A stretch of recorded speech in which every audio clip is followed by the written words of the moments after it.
ದಾಖಲೆಯ 8ನೇ ಬಜೆಟ್ ಮಂಡಿಸಲು ನಿರ್ಮಲಾ ಸೀತಾರಾಮನ್ ರೆಡಿಯಾಗಿದ್ದಾರೆ. ಈ ಬಾರಿಯ ಬಜೆಟ್ ಗಾತ್ರ 50 ಲಕ್ಷ ಕೋಟಿ ಗಡಿದಾಟುವ ಸಾಧ್ಯತೆ ಇರುವಂತದ್ದು. ದಾಖಲೆಯ 8ನೇ ಬಜೆಟ್ ಮಂಡಿಸಲು ನಿರ್ಮಲಾ ಸೀತಾರಾಮನ್ ರೆಡಿಯಾಗಿದ್ದಾರೆ. ಈ ಬಾರಿಯ ಬಜೆಟ್ ಗಾತ್ರ 50 ಲಕ್ಷ ಕೋಟಿ ಗಡಿದಾಟುವ ಸಾಧ್ಯತೆ ಇದೆ. ಆದಾಯ ತೆರಿಗೆಯ ಸ್ಲ್ಯಾಬ್ ಬದಲಾವಣೆಯ ಮೇಲೆ ಎಲ್ಲರ ಚಿತ್ತ ಇರುವಂತದ್ದು. ಮಹಿಳೆಯರು, ಬಡವರು, ಮಧ್ಯಮ ವರ್ಗಕ್ಕೆ ಭಾರಿ ನಿರೀಕ್ಷೆಯನ್ನ ಕೂಡ ಮೂಡಿಸಿದೆ ಇವತ್ತಿನ ಬಜೆಟ್. 2025ರಲ್ಲಿ ನಿರ್ಮಲಾ ಏನ್ ಗಿಫ್ಟ್ ಘೋಷಣೆ ಮಾಡ್ತಾರೆ ಎನ್ನುವ ಕುತೂಹಲ ಇದೆ. ಕೃಷಿ ವಲಯಕ್ಕೆ ಈ ಬಾರಿಯ ಬಜೆಟ್ನಲ್ಲಿ ಏನ್ ಸಿಗುತ್ತೆ? ಆರೋಗ್ಯ, ಶಿಕ್ಷಣ, ಕೈಗಾರಿಕೆ ಕ್ಷೇತ್ರಕ್ಕೆ ಖುಷಿ ಬಜೆಟ್ ಕೊಡ್ತಾರಾ ವಿತ್ತ ಸಚಿವೆ ನಿರ್ಮಲಾ ಸೀತಾರಾಮನ್? ರೈಲು, ರಸ್ತೆ ಮತ್ತಷ್ಟು ಹೈಟೆಕ್ ಆಗುತ್ತಾ? ಬೆಳಿಗ್ಗೆ 11 ಗಂಟೆಗೆ ಇನ್ನ 8ರ ಗಂಟು ಓಪನ್ ಮಾಡ್ತಾರೆ ನಿರ್ಮಲಾ ಸೀತಾರಾಮನ್. ದಾಖಲೆಯ 8ನೇ ಬಜೆಟ್ ಮಂಡಿಸಲು ನಿರ್ಮಲಾ ಸೀತಾರಾಮನ್ ವಿತ್ತ ಸಚಿವೆ ರೆಡಿಯಾಗ್ತಾ ಇರುವಂಥದ್ದು. ಇನ್ನು ಈ ಬಾರಿ ಯಾವೆಲ್ಲ ನಿರೀಕ್ಷೆಗಳು ಇರುವಂಥದ್ದು, ನಮ್ಮ ಕರ್ನಾಟಕ ಯಾವ ನಿರೀಕ್ಷೆಯನ್ನ ಮಾಡ್ತಾ ಇದೆ, ಹಾಗೆ ತೆರಿಗೆ ಸ್ಲ್ಯಾಬ್ ಬದಲಾವಣೆಯನ್ನ ಮಾಡುವಂತಹ ಒಂದಷ್ಟು ಮಾತುಗಳು ಕೂಡ ಕೇಳಿ ಬಂದಿರುವಂಥದ್ದು. ನಿನ್ನೆ ಅಷ್ಟೇ ಮೋದಿಯವರು ಕೆಲವೊಂದಷ್ಟು ಹಿಂಟ್ಗಳನ್ನು ಕೂಡ ಕೊಟ್ಟಿದ್ದಾರೆ.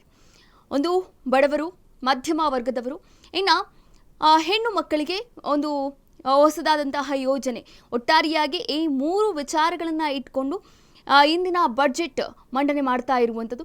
ಇನ್ನು ಯಾರಿಗೆ ಏನೇನೆಲ್ಲ ಸಿಗುತ್ತೆ, ತೆರಿಗೆ ಸ್ಲ್ಯಾಬ್ ಬದಲಾವಣೆಯಾಗುತ್ತಾ, ಇನ್ನು 2025ರಲ್ಲಿ ಯಾವ ಗಿಫ್ಟನ್ನು ಕೊಡಲಿದ್ದಾರೆ 140 ಕೋಟಿ ಭಾರತೀಯರಿಗೆ, ಹಾಗೆ ಕೃಷಿ ವಲಯಕ್ಕೆ ಏನು ಸಿಗುತ್ತೆ, ಆರೋಗ್ಯ ವಲಯಕ್ಕೆ ಏನು ಸಿಗುತ್ತೆ, ಶಿಕ್ಷಣ, ಕೈಗಾರಿಕೆ ಕ್ಷೇತ್ರಕ್ಕೆ ಏನು ಸಿಗುತ್ತೆ, ರೈಲು, ರಸ್ತೆ ಮತ್ತಷ್ಟು ಹೈಟೆಕ್ ಆಗುತ್ತಾ, ನಮ್ಮ ಕರ್ನಾಟಕದಲ್ಲೂ ಕೂಡ ಬಹಳಷ್ಟು ನಿರೀಕ್ಷೆಯನ್ನು ಹೆಚ್ಚಿಸಿಕೊಂಡಿರುವಂಥದ್ದು.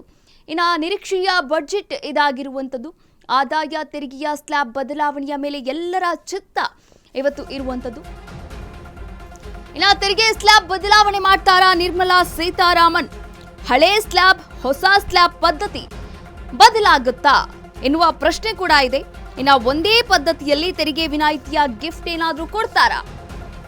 15 ಲಕ್ಷ ರೂಪಾಯಿ ಅವರಿಗೆ ತೆರಿಗೆ ವಿನಾಯಿತಿ ಕೇಳ್ತಾ ಇದ್ದಾರೆ ಜನ. 140 ಕೋಟಿ ಭಾರತೀಯರ ಒಂದು ಗಮನದಲ್ಲಿಟ್ಕೊಂಡು ಮಾಡಬೇಕಾಗುತ್ತೆ. ಇನ್ನು 10 ಲಕ್ಷ ರೂಪಾಯಿವರೆಗಿನ ಆದಾಯಕ್ಕೆ ಶೂನ್ಯ ತೆರಿಗೆ ಬೇಡಿಕೆ ಕೂಡ ಇರುವಂಥದ್ದು. ಈ ಬಜೆಟ್ನಲ್ಲಿ 10 ಲಕ್ಷದವರೆಗೆ ತೆರಿಗೆಯ ರಿಲೀಫ್ ಕೂಡ ಸಿಗುತ್ತಾ ಕಾದೋಡ್ಬೇಕಾಗಿರುವಂಥದ್ದು. ಈ ಎಲ್ಲಾ ಪ್ರಶ್ನೆಗಳಿಗೂ ಕೂಡ ಇಂದು 11 ಗಂಟೆಗೆ ಇನ್ನೇನು ಕೆಲವೇ ಒಂದು ಗಂಟೆಯಲ್ಲಿ ಎಲ್ಲ ಪ್ರಶ್ನೆಗಳಿಗೂ ಉತ್ತರ ಸಿಗ್ತಾ ಇರುವಂಥದ್ದು.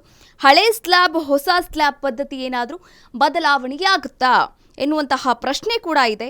ಒಂದೇ ಪದ್ಧತಿಯಲ್ಲಿ ತೆರಿಗೆ ವಿನಾಯಿತಿಯ ಗಿಫ್ಟ್ ಏನಾದರೂ ಕೊಡ್ತಾರಾ ವಿತ್ತ ಸಚಿವೆ ನಿರ್ಮಲಾ ಸೀತಾರಾಮನ್? ಇನ್ನು 15 ಲಕ್ಷ ರೂಪಾಯಿವರೆಗೂ ಕೂಡ ತೆರಿಗೆ ವಿನಾಯಿತಿನ ಕೇಳ್ತಾ ಇದ್ದಾರೆ ಜನ. ಅದರಲ್ಲೂ ಮಧ್ಯಮ ವರ್ಗದ ಜನ, ಬಡವರು, ಇನ್ನು ಮಹಿಳೆಯರ ಮೇಲೆ ಇವತ್ತಿನ ಬಜೆಟ್ ಮಂಡನೆಯಾಗ್ತಾ ಇರುವಂಥದ್ದು. ಇನ್ನು ಕರ್ನಾಟಕಕ್ಕೂ ಕೂಡ ಹಲವಾರು ಬೇಡಿಕೆಗಳನ್ನು ಮುಂದಿಟ್ಟಿರುವಂಥದ್ದು. ಹಾಗೆ 10 ಲಕ್ಷ ರೂಪಾಯಿಯವರೆಗಿನ ಆದಾಯಕ್ಕೆ ಶೂನ್ಯ ತೆರಿಗೆಯ ಬೇಡಿಕೆ ಕೂಡ ಹೆಚ್ಚಾಗಿ ಕೇಳಿಬರ್ತಾ ಇದೆ. 10 ಲಕ್ಷ ರೂಪಾಯಿಯವರೆಗಿನೂ ಕೂಡ ಒಂದು ಟ್ಯಾಕ್ಸ್ ಫ್ರೀ ಆಗ್ತಾ ಇರುವಂಥದ್ದು. ಹಾಗಾದರೆ ಟ್ಯಾಕ್ಸ್ ಫ್ರೀ ಮಾಡ್ತಾರಾ ಅಥವಾ ಏನು ಗಿಫ್ಟ್ ಕೊಡ್ತಾರೆ ಕಾದ್ ನೋಡಬೇಕಾಗಿರುವಂಥದ್ದು. ಇನ್ನು 10 ಲಕ್ಷ ರೂಪಾಯಿವರೆಗಿನ ಆದಾಯಕ್ಕೆ ಶೂನ್ಯ ತೆರಿಗೆ ನೀಡ್ತಾರಾ?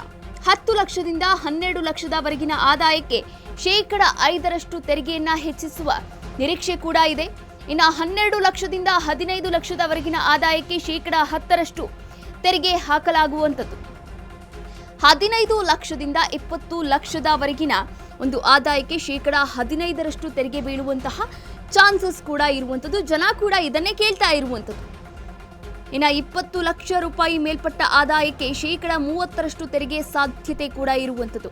ಒಟ್ಟಾರೆಯಾಗಿ ನೋಡೋದಾದ್ರೆ ಮಧ್ಯಮ ವರ್ಗದವರು ಕೇಳ್ತಾ ಇರುವಂಥದ್ದು 15 ಲಕ್ಷ ರೂಪಾಯಿವರೆಗೂ ಕೂಡ ವಿನಾಯಿತಿಯನ್ನ ಕೇಳ್ತಾ ಇದ್ದಾರೆ. ಇನ್ನು 10 ಲಕ್ಷ ರೂಪಾಯಿ ಆದಾಯ ಏನಿದೆ, ವಾರ್ಷಿಕ ಆದಾಯ, ಅದಕ್ಕೆ ಶೂನ್ಯ ತೆರಿಗೆಯ ಒಂದು ಬೇಡಿಕೆಯನ್ನ ಕೂಡ ಮುಂದಿಡ್ತಾ ಇರುವಂಥದ್ದು ಕೇಂದ್ರ ಸರ್ಕಾರದ ಮುಂದೆ.